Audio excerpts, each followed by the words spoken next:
Kaixo, Carmelen Jaio naiz, idazlea, ama ere ba naiz, semea eta alaba ditut, eta ama naizen aldetik eskatu didate nolabait gomendioren bat ematea, ez?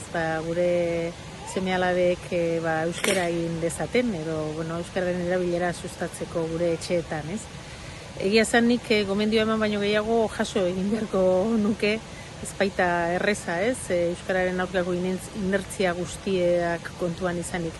Baina nik uste dut, etxean euskara erabiltzeaz gain, gure helduen artean euskara erabiltzeaz gain, badagoela beste gauza bat importantea, zerbait oso importantea dena, transmisio horretan, hizkuntzaren transmisio horretan, euskara bera erakusteaz gain, hizkuntza bera erakusteaz gain, hizkuntzaren testuingurua, historia, soziologia erakustea, hau da, kontatzea, nori nork nolabait irakasteaz gain, erakutsi behar zaila nork zer egin zuen historian zehar, zer eta nola eta norentzat, galdera guzti horientzat erantzunak eman behar zaizkio, ez? Nolabait gure belaunaldikoek jaso genuen testuinguru hori eta horrek bihurtu gaitu nolabait euskararen militante, ez da?